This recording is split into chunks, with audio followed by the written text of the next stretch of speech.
Welcome to Thinking Deeper by 6-7. So, when I say the 10 Commandments, what pops into your head? For a lot of us, it's this ancient, stone-cold list of thou shalt nots, right? A super strict rule book. But what if that's not the whole picture? What if it's less about hemming you in and more about giving you a blueprint for a life that actually works? That's what we're digging into today, this really cool idea that the 10 Commandments aren't a rule book at all, but a love letter. Okay, so to get our heads around this, we need to look at the two basic ways you could approach any rule, especially these commandments. You can either stick to the exact, literal words on the page, or you can go deeper and try to find the heart, the real intention behind it all. This is the big contrast we're exploring, the letter of the law versus the spirit of the law. And this slide just lays it all out, doesn't it? On the left, you've got the letter. This is that rigid, legalistic approach that's obsessed with finding loopholes and getting the wording just right.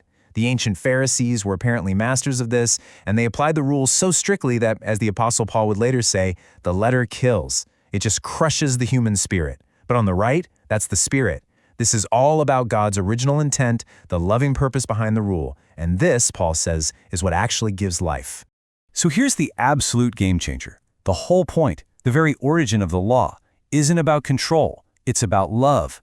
It's designed to protect us, to help us thrive. We're told Jesus got this completely. He saw every single rule through what you might call a prism of love, focusing not on the tiny regulation itself, but on the big, loving reason for it. Now, get this. The Old Testament has over 600 laws, not just 10. That's a lot. But the beautiful thing about this prism of love idea is that all of them, including the famous 10, can be boiled down to their absolute core. And that's exactly what Jesus did. You know, when a religious expert asked him, hey, what's the most important commandment? He didn't even pick one of the 10. Instead, he took the entire moral and legal tradition of his faith and summed it all up with just two massive, all-encompassing principles. And here they are. It's this simple. 1, love God with everything you've got. And 2, love your neighbor as much as you love yourself. He said that the entire law, everything the prophets ever taught, hangs on these two ideas. They are the ultimate spirit of the law. You get these two right, and everything else just naturally falls into place. Hey, if this way of looking at these ancient texts is clicking for you and you're finding this valuable, do me a quick favor and hit that subscribe button and give this a like. It seriously helps us keep making deep dives just like this one. All right, so let's see how this actually plays out. The first 4 commandments? They're all about that first huge principle, loving God. They really unpack what that relationship is supposed to look like, taking it from a big idea to something you can actually do. So commandment number 1, have no other gods. The spirit here is simple but massive. Put God first. It's about your number 1 priority. The source material puts it in this really powerful way.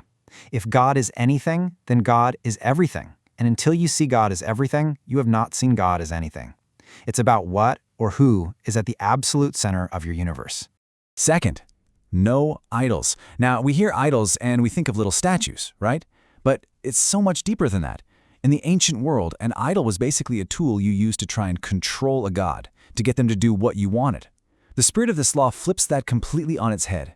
It says, nope, you're meant to serve God, not try to control and manipulate him. It's about worshiping in spirit and in truth.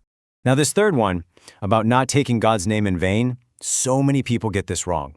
It has very little to do with swearing. It's all about reputation. The spirit of the law is this: if you say you follow God, you have a huge responsibility to represent his name, his character, well, in everything you say and do. And the fourth, remember the Sabbath.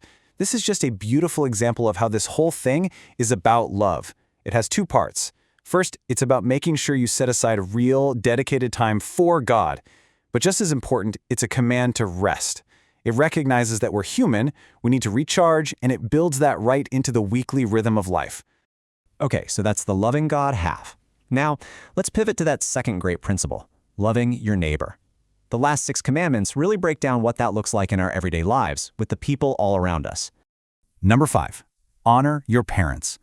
The spirit behind this is the idea that you can't build a healthy, respectful society without starting in the home. The family is the basic building block. And, this isn't just a rule for little kids. It's a call for a lifelong attitude of honor and respect, which is pretty much the glue that holds society together. Sixth, you shall not murder. Now, the spirit of this law is profound. It's all based on the idea that every single human being is made in the image of God. So to strike at a person, to murder them, is to attack that very image. It's to strike at God himself. It's also really interesting that the original Hebrew word is specific to murder, not just any killing, like in war or self-defense. The focus is on the malicious taking of a life. The seventh commandment, no adultery. And again, the spirit here isn't about shame, it's about protection. The logic is that faithfulness and trust are the foundation of strong marriages. Strong marriages create stable families, and stable families create strong, healthy communities. It's a principle designed for everyone to flourish together. Eighth, you shall not steal. And boy, does the spirit of this law go way beyond just lifting someone's wallet. You can steal someone's time, you can steal their reputation with gossip, you can steal their peace of mind. The underlying idea is to have a deep respect for everything that belongs to another person, whether you can touch it or not. Ninth, don't bear false witness. Yeah, this obviously applies to lying in a courtroom, but its spirit is so much bigger. It's a call to build a society that runs on truth. The spirit of the law is violated anytime your intention is to deceive someone, to leave them with a false impression, no matter the situation. And finally, number 10, you shall not covet. This one is a real mind-bender because it's the only one that's purely about a thought, an internal desire. It goes right to the root of why people break the other 9 commandments in the first place: envy, jealousy, wanting what isn't yours. The spirit here is a wake-up call to deal with sin where it starts, in the heart. Okay, so after running through all that, let's be real for a second. Who here has perfectly kept every single one of these, not just in their actions, but in their thoughts, their whole lives? Yeah, me neither. And if we're honest, the answer is nobody. And that, right there, points us to the real, ultimate purpose of these commandments. This quote from the book of Romans just lays it on the line. The law was never meant to be a ladder that you could climb to earn your way to God. That was never the point.